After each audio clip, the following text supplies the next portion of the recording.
Okay, we're in virtual trebuchet. This video is going to show you a little bit about how to manipulate the variables associated with the trebuchet. It's also going to take a quick peek at the website. So I've set up a trebuchet here with a long arm distance of 2 feet. First I set my units to inches, English units for feet. I have it set to 2 feet for the short arm, which is this guy right here. You can see the dimensions over here.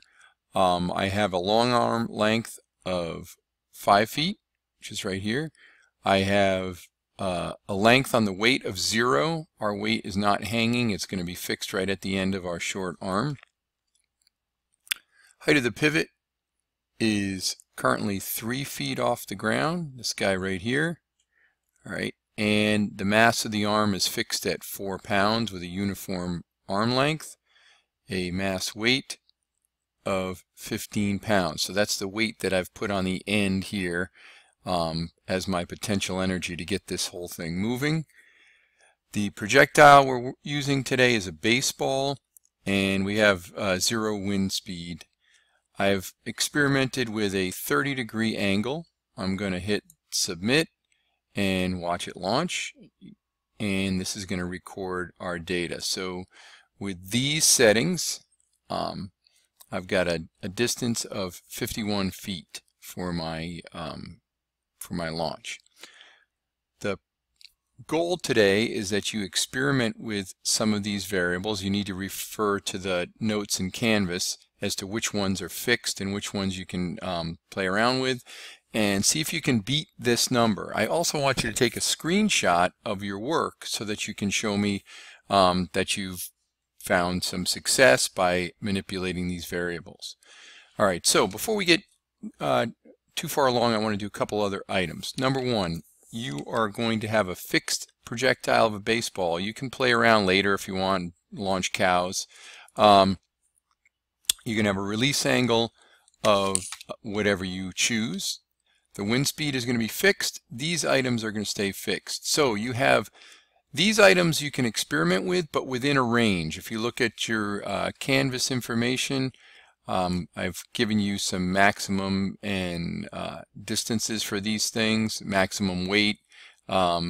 These items are fixed, so you can refer to Canvas for that. And when you're done, I want you to record these. So you're going to take a snipping tool out. If you haven't done the snipping tool in a while, type the snipping tool, make a new item, and you're just going to record this guy. Oops, I don't want to, let me cancel that. Let's do that again. New, I want you to record what you did over here. So I want to record what your settings were and what your launch distance was. When you're done with that snipping tool, you're going to go to File, you're going to go to Save As, and you're going to put it in your trebuchet folder. And you can say, you know, Test 1 or something like that. And I want you to do a bunch of these, all right, and see if you can come up with some results that improve your launch distance. For fun, you may want to take a look at some of the documentation. There's some pretty heavy-duty math and calculations associated with the trebuchets.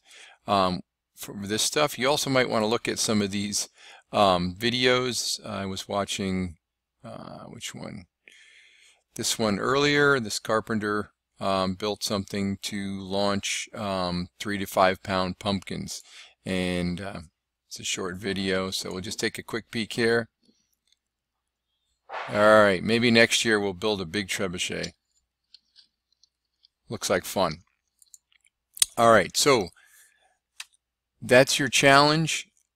Again, you're going to be in the simulator section, experimenting with these variables, launching a baseball. All right. What you learned today is going to prepare you for the exam, because ultimately you're going to have a different challenge for the exam day. That's it.